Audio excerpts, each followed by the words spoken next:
116번부터 시작하겠습니다. 풍해에 관한 설명으로 옳지 않는 것은 하고 물어봤네요. 1번부터 볼게요. 가뭄비 낙엽송은 풍해에 약하죠? 주풍은 10에서 15m/s 맞고요. 강풍은 29 이상의 속도를 부른 반합을 말한다. 맞는 말이죠.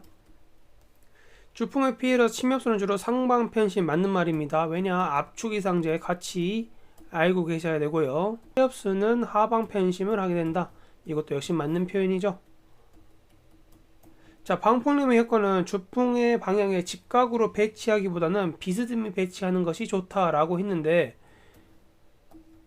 만약에 비스듬히 배치할 경우 바람이 이쪽으로 부는데 이쪽 방향으로 비스듬히 배치를 하게 되면 더 전복될 확률이 높아지죠.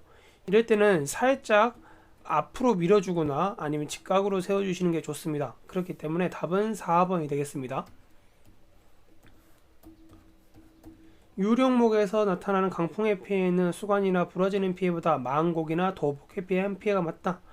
이것도 역시 맞는 말이죠. 노령목의 경우에는 강도 자체가 이제 세지기 때문에 부러질 확률이 높지만 유령목 같은 경우는 나이가 어린 목에 속함으로 그런 탄력성 같은 게 많이 남아 있습니다. 그런 것으로 인해서 부러지는 것보다는 망곡이나 도복 현상이 많이 일어난다. 맞는 표현이 되겠습니다. 따라서 답은 4번이 되겠고요. 자, 117번 보겠습니다. 내와 수림대를 조성하는 수종으로 바르게 나열된 것은 하고 물어봤습니다. 꽤 생각보다 어려운 문제였죠. 자, 이걸 풀기 위해서는요, 앞에 나와 있는 이 그림을 한번 봐주셔야 돼요. 이 그림이 내화성 수종별 정리를 해놓은 것인 것인데 한번 보고 시작하겠습니다. 은행나무 있죠. 굴참나무 있고 상수리나무, 딱갈나무 있네요. 근데 여기서 중요하실 거는 참나무류가 모두 다 포함되지 않는다는 겁니다.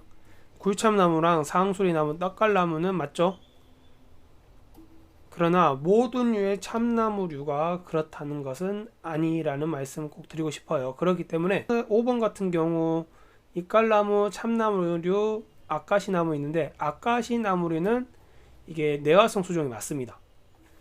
이깔나무도 절반 정도는 맞는데요. 이 참나무류가 모두 다 포함되어 있다. 이 부분은 좀 틀린 것 같아요. 그래서 5번은 일단 아니고요. 또 벚나무류가 아닙니다. 벚나무는 확실히 아니라는 거 말씀하셔야 되고 3번 같은 경우는 대왕송이 조금 애매해요. 대왕송이 저는 그래도 좀 불에 좀 잘 타는 나무라고 있는데 저는 일단 세모라고 쳐놓고요. 분비나무와 적송 그리고 가문비나무 같은 경우도 저는 일반적으로 세모를 찝니다. 그러나 은행나무 같은 경우는 확실히 내화성 수종이 맞고요. 아외나무도 역시 난대성, 내화성 수종 맞습니다.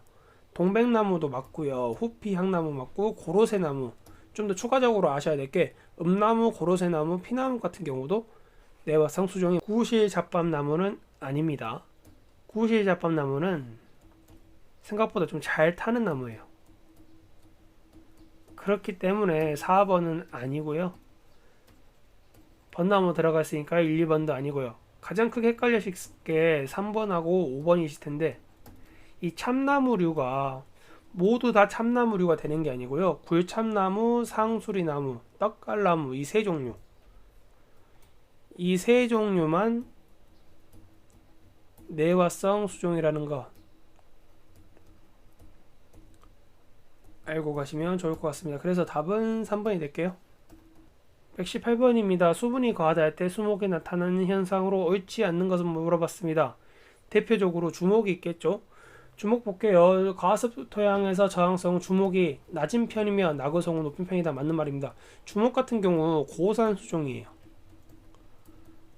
그렇기 때문에 고산 수종 자체가 물이 많이 부족한 토양에서 그리고 통기성이 좋은 토양 그런 토양 그리고 온도차가 10에서 10도 정도 그렇기 때문에 이걸 도시에 심었을 경우에는 주목이 열섬 현상으로 인해서 죽는 경우도 있습니다. 토심도 중요하고요. 그렇기 때문에 1번은 맞는 말이고요. 토양 내 산소 부족 현상이 나타나서 세근의 생육을 방해할 수 있다. 자, 맞는 말이죠. 무엇에 대해요?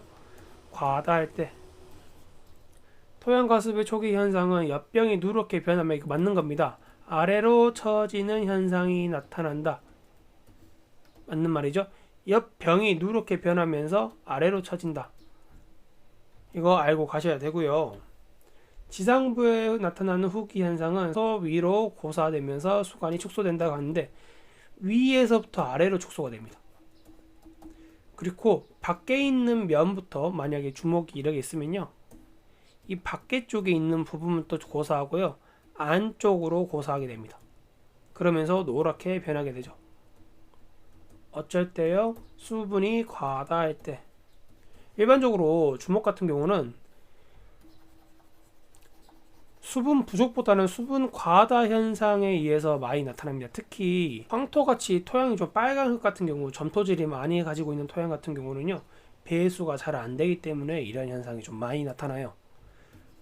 그래서 답은 4번이 되겠고요. 반대로 설명을 했어야 되죠. 고산지 수종은 침수에 대한 내성이 거의 없어서 맞는 말입니다. 대표적으로 주먹이 있었죠. 토양 수분이 과다하게 피해가 빠르게 나타난다. 자, 맞는 말입니다. 그래서 답은 4번이 되겠고요. 119번 2차 대기 물질에 관한 설명으로 옳지 않는 것입니다. 오존과 편의 피해는 햇빛이 강한 날에 많이 발생합니다. 맞습니다. 특히 맑은 날에 많이 발생한다는 거. 기공을 통해서 침입을 하기 때문에 이런 피해가 많이 발생하고요. 날씨가 밝은 날에 NOx 플러스 O2가 합쳐져서 O3 플러스 판이 되거든요. 그러면 이러한 물질이 되려면 일단 공기가, 날씨가 흐리면 안 되겠죠. 햇빛을 많이 받아야 됩니다. 그렇기 때문에 맞는 표현이겠고요. 아산화질소 불포와 탄화수소의 광학 반응에 의해 생성되는 것은 판 맞죠? 이 식을 말하는 겁니다. NOx 플러스 O3가 O3 플러스 판이 되는 것이 이산화질소 불포화 탄화수소의 광학 반응에 의해서 나타나는 현상. 맞는 말이고요. 판에 의해 피해는 계속 성장하는 미성숙한 잎에서 심하게 발생한다. 네, 이것도 역시 맞는 말입니다. 왜냐? 판 같은 경우 기공 뒷면으로 침입을 하게 되는데 이러한 경우에는 홈량이 많은 미성숙한 잎에서 많이 발생하죠. 오존은 조직학적 가시장애의 특징은 기공에 가까운 해면 조직이 아니라 책상 조직으로 바꿔주셔야 됩니다. 이 부분은 어디에 나와 있냐면요, 수목의학체 301페이지에 보시면은 오존 오스를 해가지고 이 표면에 주근깨 같은 반점을 형성하며 책상 조직이 먼저 붕괴된다 라는 표현이 있습니다. 그리고 반점이 합쳐져서 백색화된다 라는 표현이 있거든요. 따라서 해면 조직이 아니라 책상 조직으로 알고 가셔야 되고요. 느티나무, 중국 단풍 등은 오존에 대한 감수성이 대체로 크면 맞는 말입니다. 낙엽송은 이들 수목보다는 내성이 있는 편이다. 이 부분은 제가 모르는 부분이 있어서 세모를 치겠습니다. 낙엽송 같은 경우는 제가 강한지를 모르겠어요.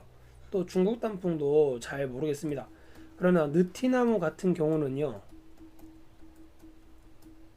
이게 매우 중요한 게 감수성 수정이에요. 뭐에 대한? O3에 대한. 그렇기 때문에 이번에 6-2회차 실기시험 때요, 이 느티나무에 관한 문제가 나오는데 8차선 도로에서 느티나무 이런 노룡목이 심어져 있다라는 문제가 나왔어요.